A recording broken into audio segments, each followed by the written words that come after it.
Bonjour, Eric Gibaud, ericgibaud.com et aujourd'hui je vais te présenter le Fujifilm, Fujifilm c'est un nouveau nom, Fujifilm X-T100. On démarre.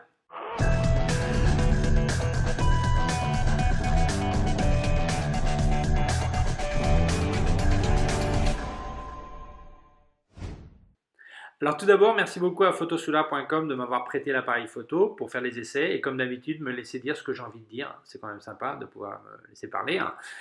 Et s'il te plaît, abonne-toi à ma chaîne YouTube, youtube.com/Eric Gibaud, mon site web ericgibaud.com/fr pour la version française. Si tu as une quelconque question, tu peux m'envoyer un email à info@ericgibaud.com. Et si t'intéresses d'apprendre un petit peu de photographie, j'ai des cours en vidéo, ericgibaud.com/cours en ligne.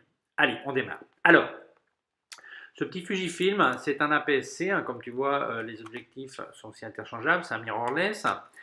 Et à différence des autres vidéos que j'ai fait, là, comme j'ai fait le même test que le LX100, le même jour que le LX100 de Panasonic, j'ai aussi fait des tests sur cet objectif pour voir un petit peu ce qu'il y a dans le ventre.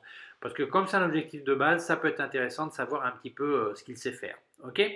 Alors, je démarre. Je vais d'abord te raconter un petit peu les spécifications, spécificités ou caractéristiques, ou je ne sais pas comment on dit en français, que dit Fujifilm. Alors, je te lis rapidement, hein, je ne vais pas rentrer dans tous les détails. Tu peux retrouver ça sur leur site. Donc, c'est un capteur qui a 24,2 millions de pixels. C'est un format APS-C. Les ISO de 200 à 12800, mais c'est forçable depuis 100, on peut le forcer depuis 100 ISO jusqu'à 51200. La compensation de -5 à +5, diaphragme. Vidéo, ça fait du 4K. Ok. Alors, il y a un truc qui est cool. D'abord, il y a un petit flash qui est intégré. Hein. Comme tu vois, je fais ça. Ping, le flash intégré, il sort. Mais tu as quand même une patte flash ici. Ok, un connecteur. Et là, il y a une roulette, une molette. Puisque tu sais que Fujifilm fabriquait des pellicules, eh bien tu choisis le type d'image, le profil d'image que tu veux, style Velvia, Provia, je ne sais plus tous les noms qu'ils avaient, Fuji, j'ai aucune idée, hein, je ne me souviens plus. Et même les blancs, les noirs et blancs et tout ça, donc tu choisis ton profil de couleur pour voir l'aspect directement de leur pellicule. Ils ont mis une petite molette. Voilà. L'écran est tactile et orientable. Voilà, il est orientable comme ça. L'orientation est un peu bizarre chez eux, hein, faut être sincère. Alors là, si tu veux regarder depuis le dessus, orientable, voilà, voilà. Il est bizarrement orientable par rapport à ce que je suis habitué, mais enfin bon, il est orientable, ok, hein, c'est pas faux. Ils ont des filtres avancés, comme tous maintenant, pour leur donner leur look. Si tu veux pas faire de l'édition après dans l'ordinateur, tu peux le faire directement là, donner son look. La vidéo, ça fait de la vidéo 4K. Avec un temps d'enregistrement assez important par rapport à d'autres appareils photo, puisque en 4K, tu vas environ jusqu'à 90 minutes d'enregistrement continu et en Full HD 100 minutes. Et la batterie elle va durer en 4K environ 150 minutes et en Full HD environ 170 minutes. Alors, il y a une sortie micro connecteur HDMI type D.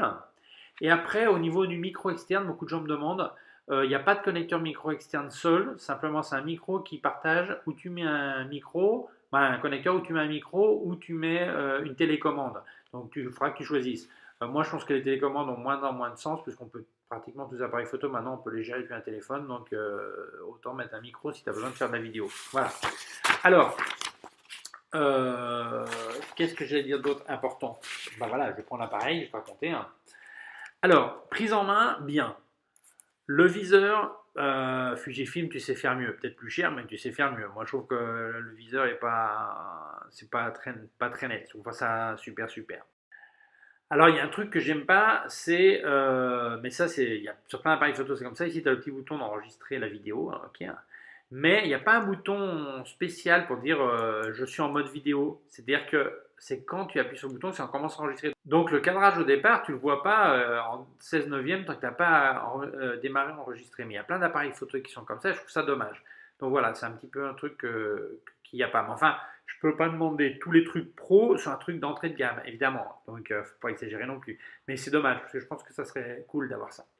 La prise en main est très bien. Et ce petit objectif, eh bien, il est marrant ce petit objectif parce que c'est vraiment un objectif. Alors le zoom, il est électronique, hein, tu bouges comme ça et ça zzz, zzz. Non, t'as pas l'impression que c'est un zoom comme ça. Alors, tu as deux moyens de toucher progressif et après tu peux tourner comme ça. Enfin bon, c'est un objectif de base, mais comme c'est un objectif de base, avec le copain avec qui on a fait l'essai, on a dit tiens, on va le regarder vraiment ce qu'il vaut dans les coins parce que les gens, quand ils achètent ça, le premier truc qu'on leur dit, oui, mais achète un autre objectif. Eh ben, on va voir les résultats. Donc j'ai fait des photos alors c'est un objectif qui a ouverture maximum, il fait 3.5 quand il est à 15 mm, donc l'équivalent d'une 24 mm quand on a PC à peu près. Quand il est équivalent de 50, il est à 4.5. Et quand il est à 45 mm, l'équivalent d'un 75 à peu près, il a 5.6. Okay, donc il a une ouverture maximum progressive. Donc on a fait les tests et je te raconte. Alors maintenant je te passe des photos pour que tu vois.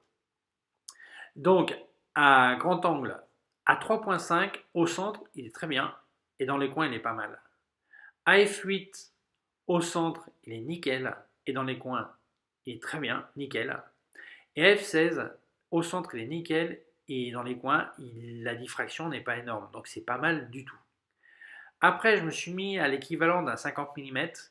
À 4.5 au centre, il est nickel, sur les bords, il est très bien. F8, nickel au centre, nickel sur les bords. F16, pareil, nickel au centre et diffraction très contrôlée, hein. Ok, donc très bien. À 45 mm, qui serait un petit peu ce que tu te mettrais en portrait, ben à 5.6, eh bien nickel, au centre et sur les bords très bien. F8 au centre, nickel, et sur les bords, nickel. Et F16, même histoire, nickel au centre et diffraction très contrôlée sur l'extérieur. Donc là, c'est quand même surprenant qu'un petit objectif comme ça, évidemment, c'est pas un objectif lumineux. Si tu veux faire des flous de fond, eh bien ça ouvre pas assez, donc il faudra peut-être que tu achètes autre chose. Mais pour démarrer avec ça, mais c'est nickel, c'est super, c'est vraiment super. Alors, le rang dynamique. Fujifilm, on dit toujours, ouais, mais nous on a un rang dynamique incroyable par rapport aux autres et tout, on peut même faire une compensation moins 5 plus 5. Moi j'étais raisonnable, j'ai fait jusqu'à plus 3 pour voir. Alors maintenant je vais te mettre une photo qui est volontairement surexposée à plus 3 diaphragmes. Donc là tu la vois, tu vois la serviette blanche est pratiquement cramée. Ok, ça te donne une idée. Et maintenant je te passe la récupération où j'ai enlevé les hautes lumières. Et j'ai réduit, j'ai augmenté les ombres. Et comme tu vois, c'est nickel. J'ai tout récupéré et les ombres, il n'y a pas de bruit. Donc, conclusion, cet appareil, eh bien cet appareil est vraiment super.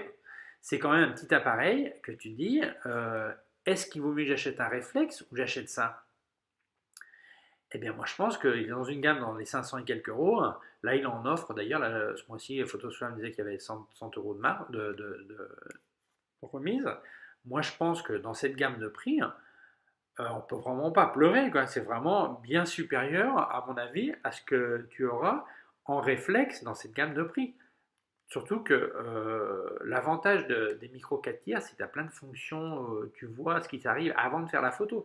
Donc moi je pense que ça c'est recommandable. Bon moi tu sais, j'ai dit, je suis plutôt Olympus, j'utilise du matériel Olympus. Et là, à mon avis, son correspondant chez Olympus, c'est l'OMD 10 Mark III, qui fait plus de trucs que celui-là, à mon avis. Mais je pense que ce petit appareil est pas mal du tout. Donc c'est un truc que je trouve recommandable. Et l'objectif m'a vraiment surpris pour être un objectif de base. Je trouve qu'il est pas mal, vraiment pas mal du tout. Voilà. Ok, et bien voilà mes conclusions. Merci beaucoup à Photoswap de m'avoir prêté cet appareil photo.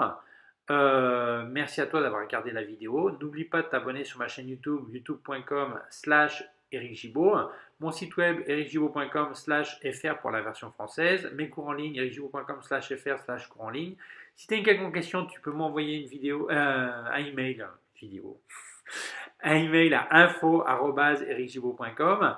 Mon Facebook, facebook.com/ericgibaudphoto. Mon Twitter, Eric Gibaud. Mon Instagram, Gibaud. Je crois que c'est tout. Allez, merci beaucoup, à bientôt, au revoir.